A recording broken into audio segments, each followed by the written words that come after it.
Hello, আসসালামু আলাইকুম। সবাইকে টেকনিক্যাল অ্যানালাইসিস হাবের পক্ষ থেকে শুভেচ্ছা।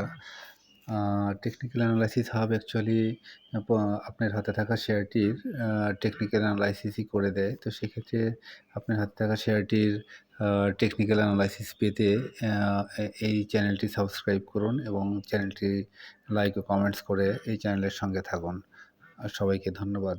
আমরা আজকে মিরাকেল শেয়ারটি নিয়ে আবার কথা বলবো। আমি গত সপ্তাহে এই শেয়ারটির একটা টেকনিক্যাল অ্যানালাইসিস দিয়েছিলাম।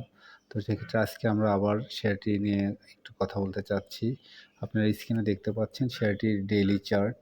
শেয়ারটি আমরা ডেইলি চার্ট অনুসারে যেটা দেখতে পাচ্ছি, শেয়ারটি মোটামুটি একটা ডাউন ট্রেন্ডের একটা চ্যানেল ভেঙে লাস্ট কিন্তু অলমোস্ট ১-১.৫ মাস কিন্তু শেয়ারটি আবার ছোট করে সেই চ্যানেল ব্রেক করে উপরের দিকে উঠে যাচ্ছে আরকি।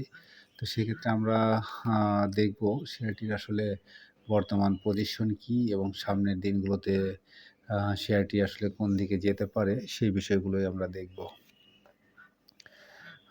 আমরা স্ক্রিনে দেখতে পাচ্ছি শেয়ারটির বর্তমান যে পজিশন সেটি কিন্তু অলমোস্ট 32 এর দিকে।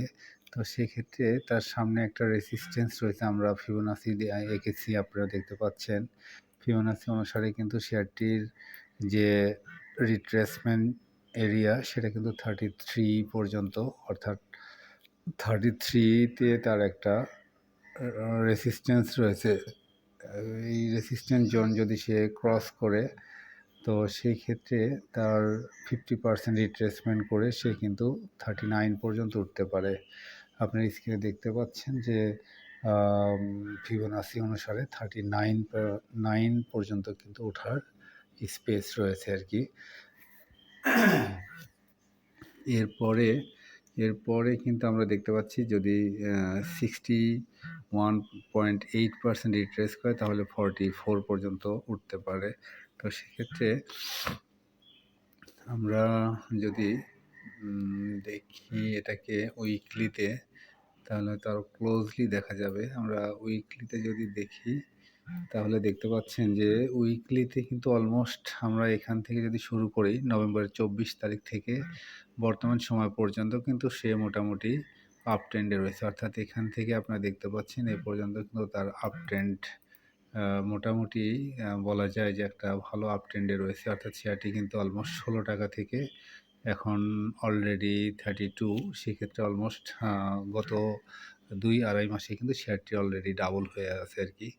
এখন শেয়ারটির আমরা নিচের দিকে ভলিউম দেখতে পাচ্ছি। ভলিউম কিন্তু লাস্ট ২-২.৫ মাসে যে খুব বেশি হয়েছে এমনটা না। অর্থাৎ শেয়ারের প্রাইসের যে মুভমেন্ট সেটা যে খুব বেশি স্ট্রং সেটা কিন্তু বলা যায় না। কারণ ভলিউম না বাড়লে সাধারণত এই প্রাইসের মুভমেন্টটাকে আমরা খুব বেশি স্ট্রং বলতে পারি না। তারপরেও একটা প্লাস পয়েন্ট হলো আপনারা দেখতে পাচ্ছেন এটা যেহেতু উইকলি চার্টের ভলিউম, সেক্ষেত্রে আমরা উইকলিতে দেখতে পাচ্ছি যে ডিসেম্বরের যে ডিসেম্বরের ফার্স্ট উইকে কিন্তু যে ভলিউম হয় এবং ডিসেম্বরের সেকেন্ড উইকে যে ভলিউম হয়, সেই ২ টা সপ্তাহে কিন্তু ভলিউম অনেক বেশি হয়েছিল এবং গ্রিন ক্যান্ডেলেই হয়েছিল আরকি। এবং এই ২ সপ্তাহের মধ্যে শেয়ারটি কিন্তু অলমোস্ট 16 টাকা থেকে 29 টাকার দিকে উঠে যায় আরকি। এর পরের সপ্তাহগুলোতে আমরা দেখতে পাচ্ছি যে ভলিউম একটু কম ছিল। সেক্ষেত্রে আপনারা দেখতে পাচ্ছেন স্ক্রিনে যে কারেকশন ফেজের যে ভলিউমগুলো হয়, সেই ভলিউমগুলো কিন্তু খুবই কম ছিল এবং গ্রিন ক্যান্ডেলের ভলিউমগুলো কিন্তু অনেক বেশি ছিল। অর্থাৎ আমরা যদি ডিসেম্বর থেকে শুরু করি তাহলে যে পরিমাণ শেয়ারের অ্যাকুমুলেশন হয়েছে তার চেয়ে কিন্তু ডিস্ট্রিবিউশন অনেক কম হয়েছে আরকি। অর্থাৎ আমরা বলতে পারি এর আগেরগুলো যদি আমরা দেখি, এখান থেকেও যদি দেখি তাহলে কিন্তু দেখতে পাচ্ছেন যে গ্রিন ক্যান্ডেলের যে বারগুলো সেটা কিন্তু অনেক বেশি ছিল রেড ক্যান্ডেলের চেয়ে আরকি। তো ওই হিসাবে শেয়ারটির কিন্তু টোটাল অ্যাকুমুলেশনের চেয়ে ডিস্ট্রিবিউশন অনেক কম। তো সেক্ষেত্রে শেয়ারটি সামনের দিকে যাওয়ার যথেষ্ট স্পেস রয়েছে আরকি। তো সেক্ষেত্রে শেয়ারটি যদি 33 ক্রস করতে পারে তাহলে কিন্তু তার পরবর্তী আ যে রেসিস্ট্যান্স সেটা কিন্তু 38 পর্যন্ত উঠতে পারে আরকি। এরপরের যে আমরা রেসিস্ট্যান্স দেখতে পাচ্ছি, সেটা কিন্তু 44 as per Fibonacci retracement area. এই হলো তার দুইটা রেসিস্ট্যান্স পয়েন্ট। আমরা যদি এরপরে যদি আমরা দেখি অন্য কিছু ইন্ডিকেটর, তাহলে আমরা এখানে দেখতে পাচ্ছি, আমরা ম্যাকডি দেখতে পাচ্ছি। ম্যাকডি কিন্তু কালার চেঞ্জ করে, অর্থাৎ যে গ্রিন কালার সেটা কিন্তু লাইট গ্রিন কালার হয়ে যায় এবং গত সপ্তাহে আবার সেটা কিন্তু ডিপ কালার এটা হয়, কারণ গত সপ্তাহে কিন্তু মোটামুটি একটা ভালো প্রাইস মুভমেন্ট করেছে। সবচেয়ে গুরুত্বপূর্ণ বিষয় হলো আমরা দেখতে পাচ্ছি যে ম্যাকডি লাইন এবং সিগন্যাল লাইন দুইটাই কিন্তু অনেক দিন পরে জিরো লাইনের উপরে ওঠার চেষ্টা করছে। এটা কিন্তু খুবই খুবই একটা পজিটিভ দিক, কারণ ম্যাকডি লাইন এবং জিরো লাইন দুইটা, ম্যাকডি লাইন এবং সিগন্যাল লাইন দুইটাই কিন্তু জিরো লাইনের উপরে উঠে যাচ্ছে। তো সেক্ষেত্রে এই শেয়ারের জন্য কিন্তু একটা পজিটিভ দিক। এরপরে আমরা যদি এটাকে যদি ডেইলি চার্টেও দেখি, তাহলে আমরা ডেইলি চার্টে দেখতে পাবো যে অন্য একটা সিগন্যাল, সেটা কিন্তু আপনারা দেখতে পাচ্ছেন যে ডেইলি চার্ট অনুসারে কিন্তু ম্যাকডি অলমোস্ট ডিসেম্বরের পর থেকে এই পর্যন্ত, ডিসেম্বরে আপনারা দেখতে পাচ্ছেন যে ডিসেম্বর 24 তারিখে ম্যাকডি কিন্তু জিরো লাইনের নিচে আসে। এরপরে টোটাল জানুয়ারি মাস জুড়ে এবং ফেব্রুয়ারি মাসের প্রায় 10 তারিখ 12 তারিখ পর্যন্ত কিন্তু ম্যাকডি জিরো লাইনের নিচে ছিল। গত দিন অর্থাৎ গত বৃহস্পতিবারেই, অর্থাৎ 13 তারিখেই কিন্তু ম্যাকডি জিরো লাইনের উপরে উঠে যায় এবং আপনি দেখতে পাচ্ছেন সিগন্যাল লাইন এবং ম্যাকডি লাইনের ক্রস ওভার দেখতে পাচ্ছেন, একে অপরকে ক্রস করছে। তো সেক্ষেত্রে এখান থেকেই হয়তো ম্যাকডির পজিটিভ কিছু আমরা বার দেখতে পাবো হয়তো। তো সেই ক্ষেত্রে এখানে আমরা অবশ্যই কিন্তু ম্যাকডির গ্রিন কালারে কিছু বার আমরা আশা করতে পারি। এভাবে কিন্তু আমরা আশা করতে পারি। যাই হোক, ম্যাকডি যদি ঠিক এভাবে জিরো লাইনের উপরে কিছুদিন থাকে, তাহলে প্রাইসের মুভমেন্ট কিন্তু এখান থেকে আমরা কিছু আশা করতে পারি। যাই হোক, এটা হলো ডেইলি চার্ট। ডেইলি চার্ট অনুসারে ম্যাকডি অবশ্যই পজিটিভ। এরপরে আমরা যদি আরএসআই দেখি, আরএসআই অনুসারে 65 ডেইলি চার্টে আরএসআই, যেটা খুবই একটা স্ট্যান্ডার্ড আরএসআই লেভেল এবং বিনিয়োগযোগ্য আরএসআই লেভেল।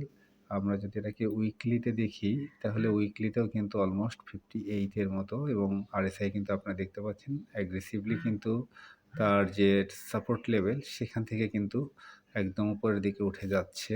তার মানে প্রাইসের মুভমেন্ট অবশ্যই স্ট্রং, এটা কিন্তু বলা যায়। এরপরে যদি আমরা মানি ফ্লো দেখি, মানি ফ্লো অনুসারেও কিন্তু আমরা দেখতে পাচ্ছি যে উইকলি চার্টে মানি ফ্লো কিন্তু আমরা অলমোস্ট এপ্রিল থেকে কিন্তু আপনারা দেখতে পাচ্ছেন যে এই শেয়ারে মানি ফ্লো কিন্তু একদম 14 থেকে উঠে এখন বর্তমানে 77, অর্থাৎ মানি ফ্লো কিন্তু খুবই ভালো। আর ডেইলি চার্টে যদি দেখি, ডেইলি চার্টে মানি ফ্লো লেভেল 63, যেটা কিন্তু খুবই একটি স্ট্যান্ডার্ড লেভেল। আচ্ছা, এরপরে আমরা যদি আর কিছু ইন্ডিকেটর দেখি, আমরা বোলিঙ্গার ব্যান্ডটা যদি দেখে আসি, বোলিঙ্গার ব্যান্ড আপনারা দেখতে পাচ্ছেন, বোলিঙ্গার ব্যান্ড কিন্তু খুবই ন্যারো হয়েছিল। সেখান থেকে কিন্তু বোলিঙ্গার ব্যান্ডের আমরা দেখতে পাচ্ছি যে আপার যে বোলিঙ্গার ব্যান্ড, সেটার উপরে কিন্তু ডেইলি চার্ট অনুসারে সেটার উপরে কিন্তু অবস্থান করছে। অর্থাৎ এটা এখন এই 33 টাকার এই লেভেলটা ক্রস করলে কিন্তু সে উপরের দিকে আরও যাওয়ার চান্স রয়েছে আর কি। আর এটাকে যদি আমরা উইকলিতে দেখি, উইকলিতে কিন্তু আমরা দেখতে পাচ্ছি যে বোলিঙ্গার ব্যান্ডের আপার যে ব্যান্ড সেটার খুব কাছাকাছি রয়েছে, অর্থাৎ 45 এ পর্যন্ত উঠলেই বোলিঙ্গার ব্যান্ডের আপার ব্যান্ডকে সে টাচ করে যাবে।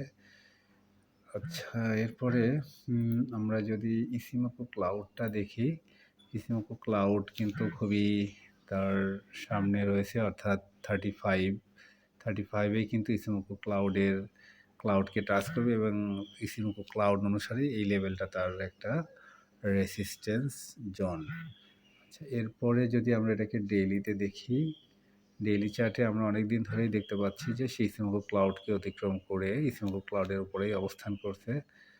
যাই হোক, সর্বোপরি এই হলো এই শেয়ারটির বিশ্লেষণ। তো সেক্ষেত্রে শেয়ারটি আসলে আমরা যদি দেখি, ফাইনালি যদি বলি, শেয়ারটি কিন্তু খুবই ভালো একটা পজিশনে রয়েছে। আমরা জানি যে দেখতে পাচ্ছি যে শেয়ারটি কিন্তু অলমোস্ট প্রায় ২-২.৫ মাস ধরে কিন্তু ভালো প্রাইস মুভমেন্টে রয়েছে এবং গ্রিন ক্যান্ডেলগুলো, প্রাইসের যে গ্রিন ক্যান্ডেল সেটা কিন্তু দেখেন অলমোস্ট বেশিরভাগ গ্রিন ক্যান্ডেলগুলোই কিন্তু প্রায় ফুল বডি ক্যান্ডেলের মতোই আরকি। অর্থাৎ তার যে বডি উইক সেটা কিন্তু খুবই কম। তো সেক্ষেত্রে এটা খুবই পজিটিভ দিক। আমরা যদি দেখি যে এর আগে অলমোস্ট ২-২.৫ মাস ধরে কিন্তু প্রাইসের এমন মুভমেন্ট হয় নাই। তো সেক্ষেত্রে এটা একটা সিগন্যাল যে শেয়ারটি কিন্তু আসলে সামনের দিকে যাওয়ারই চেষ্টা করছে। তো সেক্ষেত্রে আমরা যদি বলি যে 34 এর এই লেভেলটা ক্রস করলেই কিন্তু সে অলমোস্ট 39 এর দিকে যেতে পারে আরকি। তো যাই হোক, শেয়ারটি এ পর্যন্তই অ্যানালাইসিস। সবাই ভালো থাকবেন। আর এই শেয়ারটি অবশ্যই অবজারভেশনে রাখা যেতে পারে। সবার জন্য শুভকামনা থাকলো। আসসালামু আলাইকুম। সবাই জেনেও বুঝে বিনিয়োগ করবেন। সবার জন্য আবারও শুভকামনা থাকলো।